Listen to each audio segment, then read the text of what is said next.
inappropriate for the president-elect or a president to be criticizing. Is it appropriate for people in your industry to try to create division and to try to create narratives anytime these things happen? Now, you're not as interested in doing that because Newsom is a D. If Newsom was a Republican, you guys would go you would have him nailed to the wall for what they're doing over there. And I know we've dealt with it. We just assume in Florida, anytime something happens, it's going to be politicized by the media. So you guys sitting in judgment of Donald Trump, I mean, excuse me, I think your track record of politicizing these things is very, very bad. Okay, last question. Newsom should resign and that the wildfires are all his fault. So do you agree with those comments?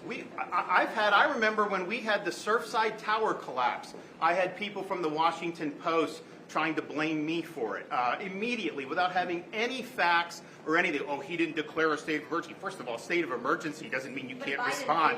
It's all that. Excuse me? Biden did it. I think that's what you said. Well, but what I'm telling you is you guys are trying to make an issue of it when I have watched from this seat. In fact, when I got elected governor, I was meeting with some of the other Republican governors, and what they would say is, hey, if you have a natural disaster, just know media's coming at you, they're going to do it. It's not the same. That mayor of L.A., if that were a Republican mayor, I could only imagine what that would do. I mean, you know the fires are at high risk, and you try to go to Africa or wherever she was to go on some type of voyage. You should have been there preparing and doing that, and yet I don't see a lot of heat being directed in that thing. And so, you know, I'd like to see some balance on how this is done. You could criticize the president-elect, but I think you also have to hold these other people accountable, and I have not seen that.